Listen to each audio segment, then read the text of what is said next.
마지막으로 아멘 하기가 부끄러운 그런 말씀이었던 것 같습니다. 점점 이제 보여지는 부분들이 점점 이제 이곳에서 한 분씩 한 분씩 안 보여지기 시작한. 여러분들 기도회잖아요. 특별 새벽 기도회잖아요. 많은 분들에게 전도하셔서 이것을 많이 메웠으면 좋겠습니다. 이왕이면 많은 분들이 오셔서 기도하시고 또 은혜 받으시고 또 기도하시면서 교회만을 위해서 기도하는 것이 아니라 또 개인의 기도를 하면서 개인의 문제도 해결되는 그런 역사가 이곳에서 일어났으면 좋겠습니다.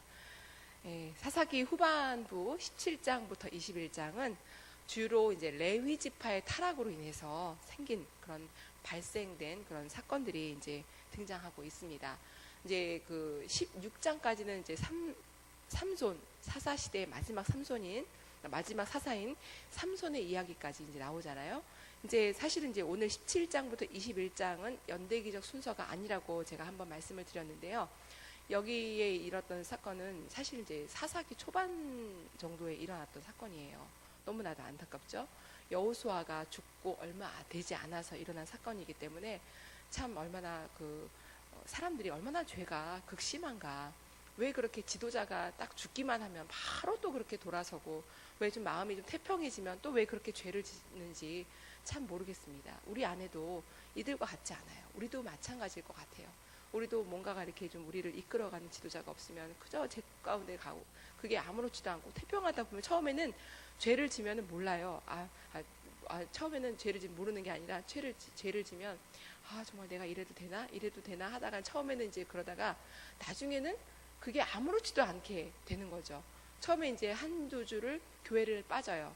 교회를 빠지고 나면 그때는 내가 이렇게 교회를 빠져서 어떡하지 하다가 한 달, 두 달 이렇게 빠지게 되면 그것이 아무렇지도 않고 교회를 나가는 게 오히려 더 불안한 그런 지경에 이르기까지 되는 그런 모습과 좀 비슷한 것 같습니다.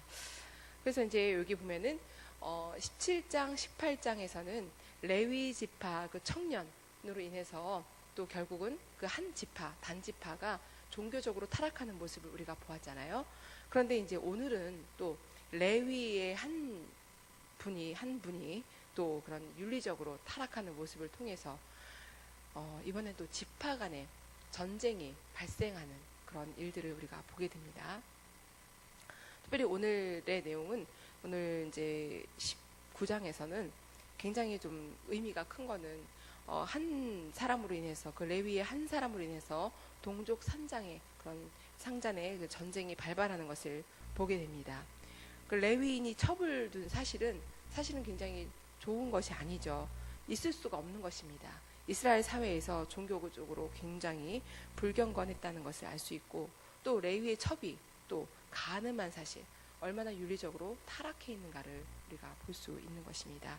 그리고 또 첩을 찾은 후에 그런 집으로 돌아가는 레위인을 자신의 집으로 돌아가는 길에 이제 시간이 너무나도 깜깜하니까 어디서 이제 기브아 땅에서 유숙하자. 그래서 그 땅은 우리 이제 이스라엘 사람들이 사는 땅이니까 아마 우리를 잠을 자게 할 것이다라고 이제 거기서 넓은 거리에서 있었어요. 넓은 땅에 있었으니까 사람들이 지나가다가 자신들을 영접하고 우리 집에서 유숙해라라고 할 것이라고 생각했는데 그 기대와는 달리 레위인을 영접하는 사람이 한 명도 없었던 거예요. 그래서 이제 그러다가 그 노인 한 사람이 지나가다가 왜 여기서 있느냐, 레위인인데 이제 들어가자, 우리 집에 가서 잠을 자자, 이렇게 해서 그를 맞이하고 그 집에 가서 이제 유숙하게 되면서 사건이 발생하는 거죠. 이렇게 타락하게 된 이유에서 보면은 이스라엘의 왕이 없었다고 합니다. 이스라엘의 왕이 없었다라는 것으로 이제 문을 열고 있지만 사실은 이스라엘 왕이 없었다는 것이 아니라고 제가 한번 말씀드렸죠. 왕은 사실은 하나님이시잖아요. 그 하나님 한 분만으로 되는데 그들은 그들의 눈에 보여지는 그 왕이 있어야 된다는 것을 이 시간에 말한 거죠. 그래서 그 통치자가 없었다는 것은 결국은 이제 정말 그들을 이스라엘 사회의 그 규율과 그런 기강을 세울 만한 그런 강한 영적인 지도자가 없었다는 것을 보여주는 것이고요. 이로 인해서 사무엘 시대에 왕을 세우는 그런 그들이 왕을 요구했기 때문에 왕을 세워가는 역사가 또 드러나게 된다는 것을 보게 됩니다. 결국은 이제 기브와 성읍 사람들의 푸대접으로 말미암아 이제 거리에서 노숙하게 된 그런 레위인의 일행을 한 노인이 영접함으로 이제 이 노인은요 기브아 사람이 아니에요. 이 기브아 땅에 있는 사람은 또 베냐민 사람들이거든요. 베냐민 지파가 있었던 그 땅인데 그 땅에 이 노인, 즉 에브라임 사람이죠. 에브라임 지파 이 노인이 거기에 기거하고 있었던 거예요. 근데 그 속에서 베냐민 사람들 속에서 살고 있었던 그 노인이 결국은 이제 그 레위인 사람을 이제 영접하고 잠을 재우는 그런 이제 일들을 하는 가운데 또 22절에서 30절에 이런 일이 발생했죠. 그 남색을 하기 위해서 레위인을 끌어내라고 했던 그 기브아 사람들의 그 아주 정말 파렴치한 그런 그 행패를 부리게 되죠. 그로 인해서 노인이 너희들 어떻게 이렇게 할 수가 있느냐, 그렇게 하면 안 된다라고 돌려보내려고 했지만 그들이 말을 듣지 않으니까 결국은 자기의 딸도 있다, 그리고 그 레위인의 첩도 있다, 이렇게 하면서 이제 그랬더니 이제 그들은 결국은 그 첩을 끌어내서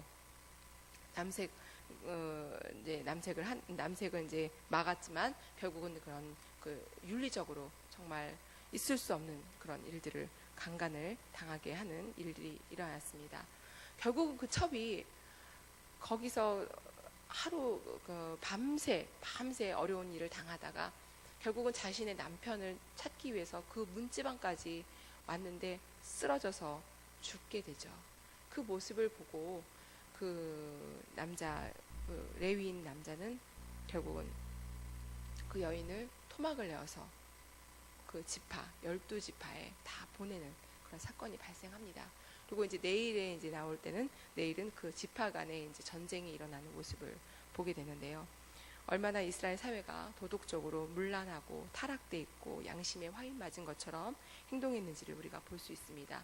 이제 여기서 조금 더 짚고 넘어가자면은 그 성개방, 성소수자, 여러분들 그 아시죠? 퀴어 축제라고 혹시 들어보셨나요? 그 퀴어 축제에 대해서 그 서울시가 개방을 했잖아요. 그래서 그것으로 인해서 그 기독교인들이 몰려가서 그 서울시청 앞에서 그 집회를 했던 일들이 얼마 전에 있었던 것을 여러분들이 혹시 아시는지 모르겠습니다. 이건 정말 있을 수가 없는 거예요. 우리가 하나님을 믿는 사람들로서 이건 정말 양심적으로는 절대로 해서는 안 되는 거고요. 그들이 소수라는 이유 하나만으로 자기들의 그 문화를 이해해달라고 그러는데 이것은 하나님 입장에서 보면 절대로 있어서는 안 되는 일입니다. 이것은 정말 율법을 거스르는 일이고 문화라는 것이 하나님이 만든 것이 아닙니다. 문화라는 것은 사람이 만든 거예요. 근데 사람이 만든 그 문화가 다 좋은 것은 아니잖아요. 그렇죠?